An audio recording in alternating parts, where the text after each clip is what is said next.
الحمد لله نحمده ونستعينه ونستغفره ونعوذ بالله من شرور أنفسنا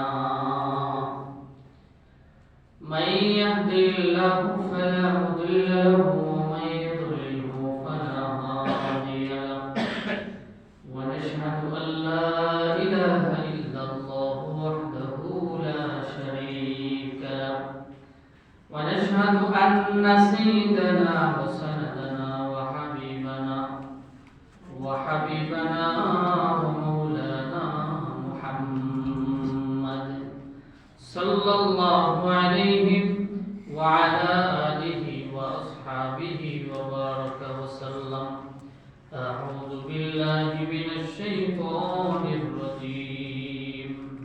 بسم الله الرحمن الرحيم. واستعينوا بالصبر والصلاة وإنها لكبيرة إلا على الخاشعين الذين يظنون أنهم ملاقو ربهم وأنهم إليه راجعون. وقال رسول الله صلى الله عليه وسلم: إذا كان ليلة النصف من شعبان فقوموا ليلها وصوموا نهارها. وقال الله تعالى في القرآن الكريم: أعوذ بالله من الشيطان الرجيم. وما أرسلناك إلا رحمة للعالمين. وقال رسول الله صلى الله عليه وسلم: فإن الله تعالى ينزل فيها لغروب الشمس إلى السماء الدنيا فيقول: ألا من مستغفر فأغفر له، ألا من مسترزق فأرزقه، ألا من مبتلى فأعافيه فيه، ألا كذا ألا كذا حتى يطلع الفجر.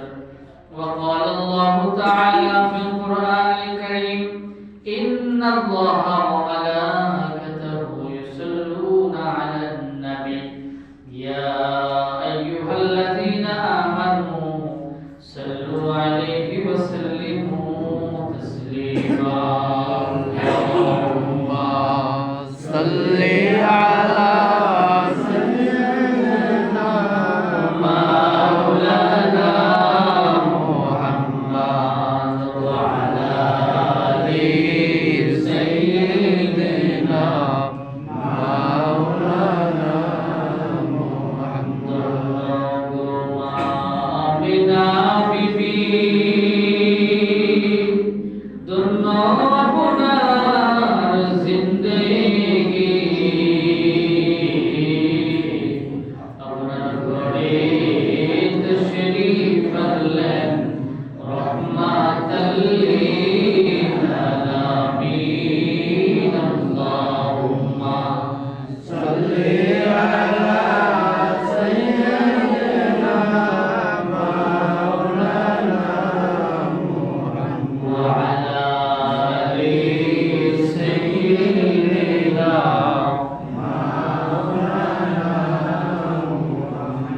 أسمت زهيدك بولي تشريف الليل दौड़ाए जगे अल्लाह पठाया से रहमतल लिल आलमीन.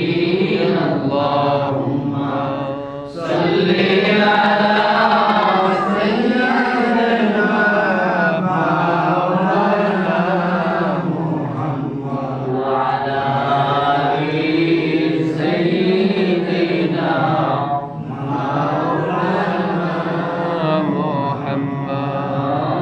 अल्लाहुम्मा सल्ली अला सय्यिदना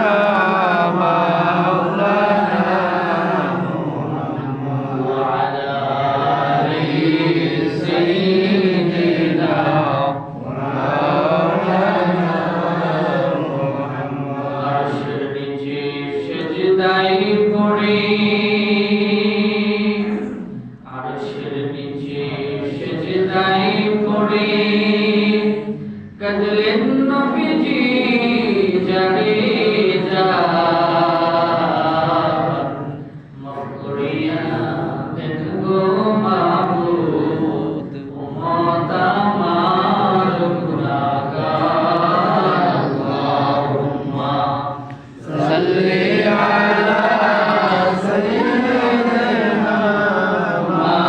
مولانا محمد وعلى آل سيدنا مولانا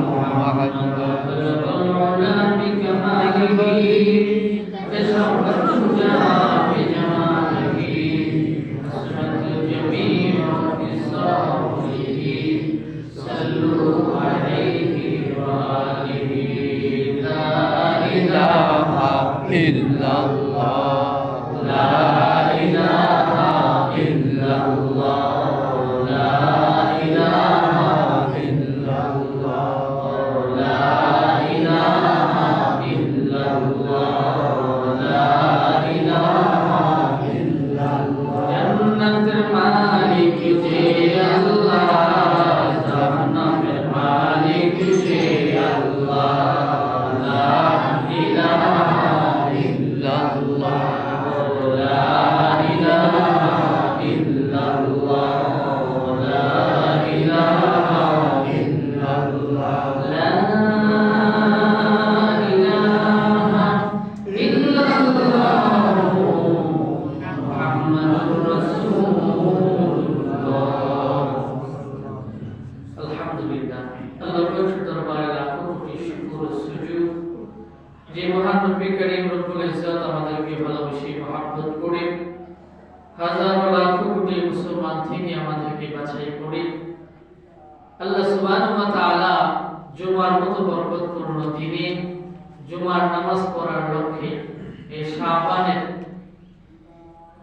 দ্বিতীয় জুমা ৭৭তম তারিখে আমাদেরকে আল্লাহ আসার বসার তৌফিক দান করেছেন এজন্য বলি আলহামদুলিল্লাহ আলহামদুলিল্লাহ। এটা আল্লাহ পাকের অনেক বড় দয়া এবং রহমত করুন।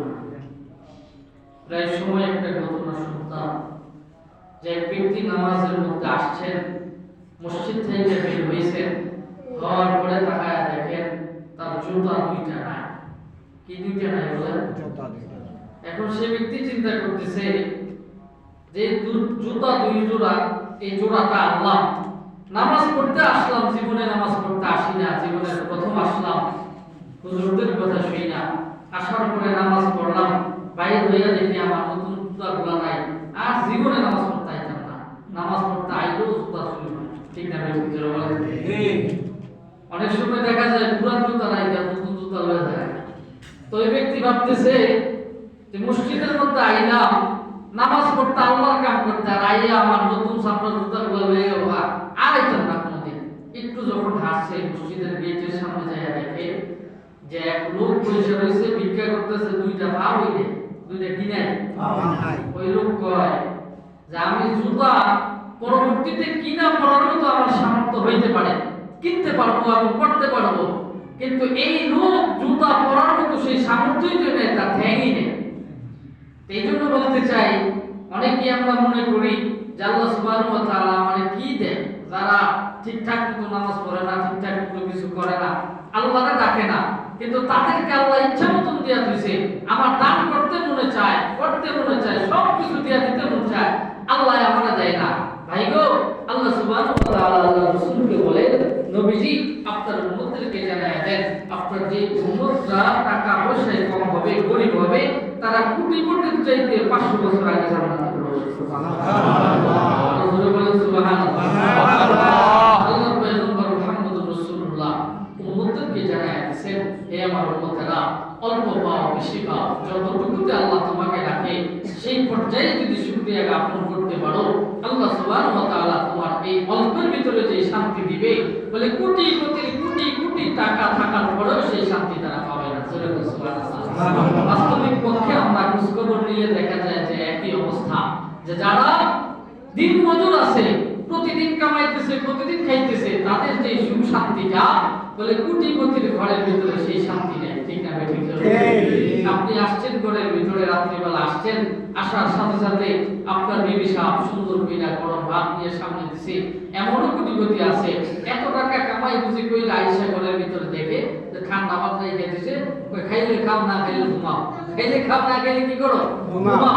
কিন্তু আল্লাহ সুবহানাহু ওয়া তাআলা আমাদেরকে এমন নিয়ামত দিছে মা বোনেরা এতটাই যে তাদেরকে অল্প দেন, তারপরেও তারা সেই দিকে বিবেচনা করে না। আল্লাহ সুবহানাহু ওয়া তাআলা জানায় দেয় যে অল্পের ভিতরে আমি আল্লাহ যদি বরকত দেই তাহলে সেই অল্প কমানোর তো ক্ষমতা কারণ নাই। সুবহানাল্লাহ। সারা পৃথিবী পরিচালনা করছিলেন মুসলমানদের মধ্যে দুইজন বড় বাদশা আর দুইজন ইহুদি নাসারাদের মধ্যে থেকে সবচেয়ে বড় বাদশা ছিলেন দুইজন। মোট সারা পৃথিবী পরিচালনা করছেন চারজন বাদশা। কয়জন বাদশা বলেন? এর ভিতর থেকে একজন পয়গম্বর ছিলেন লূত আলাইহিস সালাতু ওয়াস সালাম। কোন পয়গম্বর? লূত আলাইহিস সালাতু ওয়াস সালাম। বলে লূত আলাইহিস সালাতু ওয়াস সালামকে আল্লাহ সিংহাসন দান করেছিলেন। বলে মানুষ বলতো যে লূতের টাকা নাই পয়সা নাই, কিন্তু লূত কি দিয়ে রাষ্ট্র পরিচালনা করবে? আল্লাহ সুবহানাহু ওয়া তাআলা জানায় দেয় যে লূতের যে সুঠাম দেহ আছে এবং তার মাথার ভিতরে যে জেহাদ শক্তি বুদ্ধি আছে, এই বুদ্ধি দিয়ে তোমাদের রাষ্ট্র সে পরিচালনা করবে। সুবহানাল্লাহ। লূত আলাইহিস সালাতু ওয়াস সালামের কিছুই ছিল না, শুধুমাত্র ঘরখানা ছিল, বিবি বাল বাচ্চা ছিল, খাইতে পড়তে কষ্ট হইতো, কিন্তু সারা পৃথিবী লূত আলাইহিস সালাতু ওয়াস সালাম আল্লাহর দেওয়া প্রদত্ত শক্তিতে উনি চালাইছেন। সুবহানাল্লাহ। যদি মেধা এটা যদি ভালো কাজে মানুষ ব্যয় করে, ভালোভাবে যদি ব্যয় করে, তাহলে সে দুনিয়ার শ্রেষ্ঠ মানুষ হয়ে যায়, যার নাম স্বর্ণ অক্ষরে লেখা থাকে। সারা পৃথিবীর মানুষগুলা যার নাম স্মরণ করতে গিয়া বলে তার নামে দোয়া পড়ে। যেই রকম আমিরুল মুমিনিন ওমর রাদিয়াল্লাহু তাআলা আনহু ইসলাম ধর্ম গ্রহণ করছেন, কিছুই ছিলেন না, এমন টাকা পাইতেন বাইতুল মাল থেকে, বেতন পাইতেন যে নিজে একটা ভালো পোশাক বানাইবো এই পরিমাণে টাকাও পরিবারের খরচ চালায় আমরা থাকতো না, এমন ছিলেন হযরত ওমর রাদিয়াল্লাহু তাআলা। অথচ অর্ধ জাহানের খলিফা ছিলেন, আল্লাহ রাসূলের প্রিয় সাহাবী ছিলেন। বলে উনি রাষ্ট্র ক্ষমতায় থাকার পরেও, ওনার পরিবার চালানোর পরে, বলে ওনার কাছে একটা জুব্বা বানানোর মতো, একটা নতুন পাঞ্জাবি বানানোর মতো টাকা ছিল না। এমন এক সময় যারা মধ্যবিত্ত আছে, গরিব আছে, বাইতুল মাল থেকে নির্দেশ হইল গরিবদের জন্য এক টুকরা করে কাপড় দেওয়া হোক। বলে সেই গরিবদের লিস্টটি আনার জন্য যখন গেছে সাহাবায়ে কেরাম, এটার ভিতরে হযরত ওমরের নামও ছিল, তার সন্তানের নামও ছিল। সুবহানাল্লাহ। আর আমাদের রাষ্ট্রপ্রধানদের দিকে তাকাইলে দেখা যায় যে বাংলাদেশ থেকে মানুষরে গলা কাইটা উন্নয়নের নাম কইরা টাকা হাজার হাজার লক্ষ কোটি টাকা নিয়ে বিদেশে পাচার কইরা বলে বিদেশে বসবাস করতেছে, তাদের পরিবারের একটা সন্তান বাংলাদেশের কোন স্কুলের মধ্যে নাই, সব ইউনিভার্সিটি বা ইউরোপ কান্ট্রির ভিতরে পড়াশোনা করে। আর বাংলাদেশের পড়াশোনার অবস্থা এরকম করছে যে সারা দিন পোলাপাইন পড়ালেখা তো নাইই, বলে তাদের অবস্থা একেবারে নাজেহাল হয়ে গেছে। আর তাদের সন্তানদেরকে ভালো ভালো জায়গায় পড়াশোনা করাইতেছে, উন্নত জায়গায় পড়াশোনা করাইতেছে, লক্ষ লক্ষ কোটি কোটি টাকা দিয়া ইউরোপ কান্ট্রির ভিতরে বাড়ি বানায় রাখছে। আর হযরত ওমর ফারুক রাদিয়াল্লাহু তাআলা ছোট্ট একটা বাংলাদেশের ভিতরে এই অবস্থা। আর হযরত ওমর রাদিয়াল্লাহু তাআলা অর্ধ জাহানকে উনি পরিচালনা করছেন। সেই ওমর লিস্টিতের নাম থাকে, তার নামটা সর্বপ্রথম গরিবের খাতায় থাকে। কিসের খাতায়? যদি বলেন জোরে বলেন, কিসের খাতায় থাকে? ওমর রাদিয়াল্লাহু তাআলা ওনার নামটাও আসছে, ওনার সন্তানের নামটাও আসছে। এখন সন্তান এবং বাবা দুইটা কাপড় পাইছে। কয়টা কাপড় পাইছে? দুইটা কাপড় পাইছে। ঈদ চলে আসতেছে, সন্তান তাকায় দেখে ওমর রাদিয়াল্লাহু তাআলা যে জামাটা পরে এটার ভিতরে 17টা তালি। কয়টা তালি? জোরে বলেন 17টা। আমরা তো ভালো ভালো পোশাক পরি, একটু সিললেই জামা বাতিল, কিন্তু হযরত ওমরের যে জামাটা ছিল ওইটার ভিতরে 17টা তালি দেওয়া। উনি কি করতেন? সকালবেলা ধুয়া দিতে, আবার শুকায়া সাথে সাথে এটা বইরা আবার যোহরের নামাজ পড়ানোর জন্য মসজিদে যেতেন। কেমন দেখি মানুষ ছিলেন। হযরত ওমরের সন্তান ডাক দেয়, বাবা এই দুই টুকরা কাপড় একত্রিত কইরা, হযরত ওমর অনেকটা লম্বা ছিলেন, যার কারণে অল্প কাপড়ে ওনার হয় না, বলে যার কারণে ওনার সন্তান বলতেছে যে দুইটা কাপড় একত্রিত করে আব্বা আপনি বানান, সামনের ঈদে বা কখনো যদি আমি পাই তখন আমি বানাবো নে। আব্বা আপনার পাঞ্জাবিটা একেবারেই অবস্থা খারাপ, আপনি বানান। হযরত ওমর ফারুক রাদিয়াল্লাহু তাআলা উনি এই দুইটা কাপড়কে একত্রিত করে জুব্বা বানায়া যখন মসজিদের মিম্বরে উঠলেন খুতবা দিবেন, তখন একজন সাহাবী দাঁড়ায়া বলে, আমিরুল মুমিনিন হযরত ওমর, আপনি মিম্বরে ওঠার আগে আমার একটু কথা শুনতে হবে। সুবহানাল্লাহ। হযরত ওমর ডাক দিয়ে কয়, ও সাহাবী কি বলবো বলো? তোমার কথা শোনার পরে আমি মিম্বরে উঠা আমি তোমাদের মাঝে দাঁড়ায় খুতবা প্রদান করব। ওই সাহাবী ডাক দিয়ে কয়, ওমর আমিরুল মুমিনিন, আপনি যতটুকু কাপড় বাইতুল মাল থেকে পাইছেন এই কাপড় দিয়ে তো আপনার এত বড় জুব্বা হওয়ার কথা না। আপনি দুইটা কাপড় আপনার জন্য ব্যবহার করলেন কেন? আরেকটা কাপড় কেন বাইতুল মাল থেকে নিছেন? জবাব দেন সুবহানাল্লাহ। হযরত আমিরুল মুমিনিন ওমর রাদিয়াল্লাহু তাআলা আনহু চোখের পানিগুলো ফেলায়া ওই সাহাবীর দিকে তাকায় রইছে। এই সময় হযরত ওমরের সন্তান দাঁড়ায় গেছে। আব্বা গো, আপনি যদি অনুমতি দেন আমি তার কথার জবাবটা দিতে চাই। সুবহানাল্লাহ। হযরত ওমর রাদিয়াল্লাহু তাআলা আনহু পারতেন এই কথাটা বলতে, দেশের বাদশা আমি যদি ভালো পোশাক সামনে তাইলে কি করব? কিন্তু ওমর রাদিয়াল্লাহু তাআলা আনহু চুপ কইরা চোখের পানিগুলো দাঁড়ায় দাঁড়ায় ফেলায়, কিন্তু তারে কিছু বলে না। আমিরুল মুমিনিনের সন্তান দাঁড়ায় বলে, আব্বা জান আপনি যদি অনুমতি দেন এই সাহাবীর জবাব আমি দিতে চাই। হযরত ওমর ফারুক রাদিয়াল্লাহু তাআলা আনহু কান্না কান্না কণ্ঠে ইশারা দিয়ে কইলেন, জবাব দাও। তখন হযরত ওমরের সন্তান ওই সাহাবীর ডাক দিয়ে কইলেন, চাচা জান আমারে একটা কাপড় দিছিল, আব্বা জানের নামে একটা কাপড় আইছে, দেখেন আমি ভালো পোশাক পরিধান করি নাই, নতুন পোশাক পরিধান করি নাই, পুরনো পোশাক আমি পরছি। আমার আব্বা জানের পাঞ্জাবিটা 17টা সিলি দেওয়া, যার কারণে নতুন কাপড় দিয়া দুইটা কাপড়কে একত্রিত কইরা আমার আব্বা জানের জন্য এটা বানাইছি। সুবহানাল্লাহ। সাহাবী চোখের পানিগুলো ফেলায়া সাহাবীও কাঁদে, সব সাহাবীরা কাঁদে। আমিরুল মুমিনিন ওমরের এত ক্ষমতা থাকা সত্ত্বেও সে চাইলে তো পারতো বাইতুল মাল থেকে কত টাকা চুরি দিলে নিয়া নিজের সম্পদ বাড়ি করতে, কিন্তু উনি এইরকম গরিব হইছেন যে ওনার নামটা গরিবের খাতার ভিতরে 1 নম্বরে আয়ে, ওনার সন্তানের নামটা 1 নম্বরে আয়ে।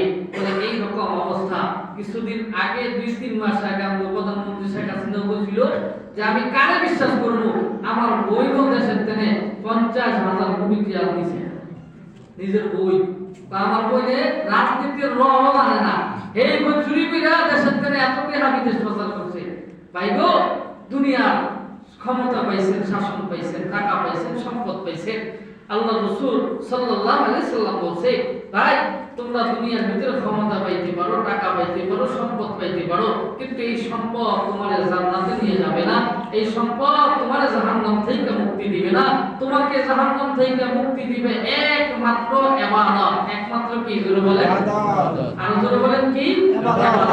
আল্লাহ পয়গম্বর মুহাম্মদুর রাসূলুল্লাহ আমাদের জন্য 50 ওয়াক্ত নামাজ পড়ার পরে 5 ওয়াক্ত নামাজ দিয়া পৃথিবীর ভিতরে আগমন কইরা আবার নামাজ পড়ছিলেন। বলে এই নামাজটা পড়লে আল্লাহ কত 5 ওয়াক্ত নামাজ পড়লে কত দেওয়ার কথা বলছেন? জোরে বলেন 50। আর জোরে বলেন 50 ওয়াক্তের সওয়াব দেওয়ার কথা আল্লাহ সুবহানাহু ওয়া তাআলা কইছে। অন্যান্য পয়গম্বরের উম্মতেরা 1 রাকাত পড়লে 1 রাকাতের সওয়াব, 2 রাকাত পড়লে 2 রাকাতের সওয়াব, 5 রাকাত পড়লে 5 রাকাতের সওয়াব। কিন্তু মুহাম্মদুর রাসূলুল্লাহর উম্মত 1 রাকাত নামাজ পড়লে 10 রাকাতের সওয়াব। সুবহানাল্লাহ। 5 ওয়াক্ত নামাজ পড়লে 50 ওয়াক্ত নামাজের সওয়াব। আবার আল্লাহর পয়গম্বর দুনিয়াতে আয়া কয়, আল্লাহ গো আপনি 50 ওয়াক্ত দিবেন, আমারে তো আমার সাল্লাল্লাহু ইল্লা রাহমাতুল লিল আলামিন হিসেবে পাঠাইছেন, আমার উম্মতের জন্য তো আমার রহমত স্বরূপ পাঠাইছেন, এই 50 ওয়াক্ত দিয়ে আমি খুশি না। আল্লাহ আপনি আমার উম্মতকে 1 ওয়াক্ত নামাজ জামাতের সাথে আদায় করলে, কিসের সাথে আদায় করলে? না নিজে নিজে আদায় করলে? নিজে নিজে আদায় করলে না, জামাতের সাথে যদি আমার কোন উম্মত 1 ওয়াক্ত নামাজ আদায় করে, আমি নবীজি ঘোষণা দিলাম তারে 27 গুণ সওয়াব বাড়ায়া দেওয়া হবে। সুবহানাল্লাহ। নবীজির জবানের একটা কথা, এটাই শরীয়তের বিধান। এটাই কি ধরে বলে? শরীয়তের বিধান। আল্লাহর পয়গম্বর কয় যে 1 ওয়াক্ত নামাজ যদি কেউ আদায় করে তাহলে তার 27 ওয়াক্ত নামাজের সওয়াব আল্লাহ প্রদান করবেন তার আমলনামা সুবহানাল্লাহ। তাই যে পাঁচ ওয়াক্ত নামাজ আদায় করলে আল্লাহ সুবহানাহু ওয়া তাআলা আমাদেরকে এত গুণে বাড়াইয়া দিবেন যে এক ওয়াক্ত নামাজ পড়লে আল্লাহ সুবহানাহু ওয়া তাআলা আমাদেরকে কয় ওয়াক্তের সওয়াব দিবেন? 27 গুণ বাড়াইয়া দিবেন। তো 27 গুণ বাড়াইয়া দিতে গেলে যে আল্লাহ দিবেন আল্লাহর পক্ষ থেকে এক ওয়াক্ত নামাজ পড়লে 10 ওয়াক্তের সওয়াব। এক ওয়াক্ত নামাজ পড়লে কয় ওয়াক্তের সওয়াব? 10 ওয়াক্ত। তাইলে একের ক্ষমতা কত? 10। আল্লাহ রাসূল বলেন 27 গুণ বাড়াইয়া দেওয়ার লাগা। তখন এই 10 এর যদি 27 দিয়ে যদি পূরণ দেন তাহলে এক ওয়াক্ত নামাজ পড়লে উম্মতি মুহাম্মাদি 270 ওয়াক্ত নামাজের সওয়াব পায়। সুবহানাল্লাহ। 5 ওয়াক্ত নামাজ পড়লে কত বেশি পায়। তো এই জন্য জামাতের সাথে নামাজ পড়ার গুরুত্ব বেশি না কম? জোরে বলেন বেশি। এই জন্য নিজের ঘরে বসে বসে নামাজ না পড়া মসজিদে আইসা জামাতের সাথে নামাজগুলো আদায় করেন। বলে একটা ওয়াক্ত নামাজ আদায় করবেন 270 ওয়াক্ত নামাজের সওয়াব আপনার আমলনামাতে দিবেন। কে? জোরে বলেন আল্লাহ। আর জোরে বলেন কে দিবেন? আল্লাহ সুবহানাহু ওয়া তাআলা দিবেন। বলে আমাদের এই শাবান মাস চলতেছে, এই শাবান মাস সম্পর্কে আল্লাহ পয়গম্বর বলে যে শাবান মাসের যখন 14তম তারিখ আসে, কততম তারিখ? জোরে বলেন 14তম তারিখ যখন পার হইয়া 15তম তারিখের রাত্র যখন আসে, এই রাত্রটাকে মুহাদ্দিসিনে কেরাম উলামায়ে কেরাম দিয়েছেন শবে বরাত। শবে কি? জোরে বলেন বরাত। এটা হাদিস দ্বারা প্রমাণিত এবং মুহাদ্দিসিনে কেরামের মত এই রাত্র সম্পর্কে আছে। বলে এই রাত্রটা কি রকম দামি রাত্র আল্লাহ রাসূল সাল্লাল্লাহু আলাইহি সাল্লাম ইবনে মাজাহ হাদিসের ভিতরে আছেন। ইবনে মাজাহ এই হাদিসের ভিতরে আল্লাহর পয়গম্বর মুহাম্মদুর রাসূলুল্লাহ বলেন ফাইনাল্লাহ তাআলা ইয়ানজিলু ফিহা লিগুরুবিশ শামসি ইলা সামাa'id দুনিয়া ফায়াকুলু আলা মিন মুস্তাগফিরিন ফাআগফার লাহু আলা মিন মুস্তারজিকিন ফাআরযুকুহু আলা মিন মুবতালান ফাউআফিয়াহু ফি আলা কাযা হাত্তা ইয়াতলু আল ফাজর। সুবহানাল্লাহ। আল্লাহ প্রথম আসমানের ভিতরে এই শাবানের রাত্রিতে প্রথম আসমানের ভিতরে আসে, আয়েশা প্রতিটা বান্দাদেরকে ডাইকা বলতে থাকে কই আছো আব্দুল করিম, কই আছো আব্দুল গফুর, কই আছো আব্দুল সাত্তার, কই আছো রহিম, কই আছো করিম। বলে এইভাবে আল্লাহ সুবহানাহু ওয়া তাআলা প্রত্যেকটা বান্দার নাম নিয়া ডাকতে থাকেন। আর কই বান্দা তোমার তো রিজিকের কমতি আছে, আমার কাছে যাও আমি আল্লাহ দিব। সুবহানাল্লাহ। জীবন বড় গুনাহ, আমি আল্লাহর কাছে যাও আমি তোমার গুনাহ মাফ করে দেব। সুবহানাল্লাহ। গুনাহ মাফ করতামই না, তোমার গুনাহ মাফ কইরা পিছনের জীবনের গুনাহগুলোরে নেক দ্বারা পরিপূর্ণ করে দেব। সুবহানাল্লাহ। বান্দা সমস্যার ভিতরে আছো, বলে আমার কাছে যাও আমি তোমার সমস্যাকে সমাধান করে দেব। আল্লাহ রাসূল এই হাদিস দ্বারা বলে, ইবনে মাজাহ এই হাদিসের ভিতরে ইরশাদ হইছে যে আল্লাহ সুবহানাহু ওয়া তাআলা ফজরের আগ পর্যন্ত বান্দাদেরকে ক্ষমা আর রহমত বরকত দিতেই থাকেন। সুবহানাল্লাহ। সুবহানাল্লাহ। আমাদের অবস্থা এই শাবান মাসের শবে বরাতে এইরকম হয় যে সুন্দর করে মসজিদের ভিতরে আসি, এশারের পরে মুনাজাত হয়, মুনাজাতের পরে বাইরে ঘুমাই। ঠিক না বেঠিক? জোরে বলে অথচ আল্লাহ রাসূল শিখায় আছে যে ইতিকাফের নিয়তে যদি মসজিদে কেউ আইসা ইবাদত নাও করে, দুই সারা রাত সে মসজিদের কোনায় গিয়ে ঘুমায়ও, তারপরেও সারা রাত ইবাদতের সওয়াব আল্লাহ তার আমলনামাতে দেয়। জোরে বলে সুবহানাল্লাহ। এই রাতের আমল সম্পর্কে আগামী জুমায় আলোচনা হবে, রাতেও ইনশাআল্লাহ আলোচনা হবে। আল্লাহ আমাদের প্রত্যেককে কবুল করুন, সকলে বলে আমিন। বলে এই রাত্রটা দামি না অদামি? জোরে বলেন দামি না অদামি? এই রাত্রটা এমন একটা রাত্র আল্লাহর পয়গম্বর বলেন যে হিন্দু বৌদ্ধ খ্রিস্টানরা তাদের পায় পূজাগুলা এত কঠিন ভাবে তারা ব্যয় করে, খরচ করে, মানুষকে দেখায়, তারা করে, ওইগুলা কইরা তারা জাহান্নামের মধ্যে যাবে। ওইগুলা কইরা তারা কি যে কই যাইব? জাহান্নামের ভিতরে। মুসলিমদের ঈমান অনুযায়ী যারা অমুসলিম তারা সবাই কি? জাহান্নামী। তারা কাফের, আল্লাহকে মানে না, আল্লাহর রাসূলকে মানে না, বলে তারা কাফের। তারা যাবে কোথায়? জাহান্নামে। জোরে বলেন কোথায় যাবে? জাহান্নামে। একেবারে চিরস্থায়ী জাহান্নামের মধ্যে যাবে। বলে তারা এইগুলা কইরা কোনো ফায়দা নাই, তারপরেও তারা এইগুলা করতেছে। বলে তাদের মনের আত্মবিশ্বাস নিয়ে এত ফরজ আদি কইরা তাদের পূজাগুলাকে 12 মাসে 13টা পূজা করে।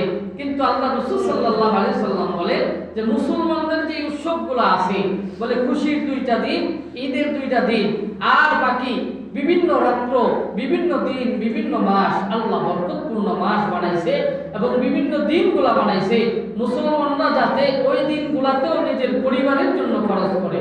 কিসের জন্য? জোরে বলেন, কিসের জন্য? পরিবারের জন্য। যদি তারা তাদের পরিবারের জন্য খরচ করে তাহলে আল্লাহ সুবহানাহু ওয়া তাআলা তাদের রিজিকের ফয়সালা আসমান থেকে করবেন। জোরে বলেন সুবহানাল্লাহ।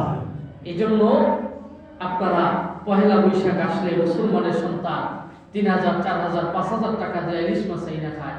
আর আল্লাহ রাসূল সাল্লাল্লাহু আলাইহি সাল্লাম হাদিস দ্বারা বলেছেন, মুহাদ্দিসিনে কেরাম বলেছেন যে বান্দার এক বছরের কি কি হবে না হবে তাকদীর লিপিবদ্ধ করা হয় শাবানের 15তম রাত্রিতে। শাবানের কততম রাত্রিতে?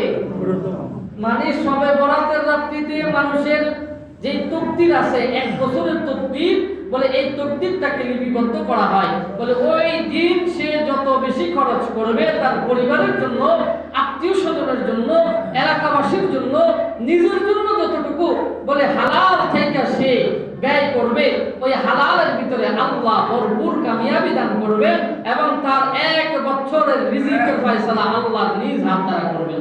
সুবহানাল্লাহ। তাহলে ওই দিন পরিবারের জন্য ভালো খাবার পরিবেশন করা, ভালো খাবারের ব্যবস্থাপনা করা, এটা কার নির্দেশ? জোরে বলেন, আর জোরে বলেন, কার নির্দেশ? আল্লাহর পয়গম্বর মুহাম্মদ সাল্লাল্লাহু আলাইহি সাল্লামের নির্দেশ। বলে আল্লাহ রাসূল সাল্লাল্লাহু আলাইহি সাল্লামের নির্দেশ অনুযায়ী আমরা নিজের পরিবারের জন্য ভালো খাবারের আয়োজন করব তো ইনশাআল্লাহ। অন্যান্য দিন যেই রকম খাবার খাই সেই রকম খাবার যেন ওই শবে বরাতের দিন রাত্রি তো আমরা ইবাদত করবই, বলে রাত্রির পরে যে দিনটা আছে এই দিনটার ভিতরে আমরা আমাদের পরিবারের জন্য সেহরির জন্য ভালো খাবারের আয়োজন করব এবং ইফতারের জন্য ভালো খাবারের আয়োজন করব।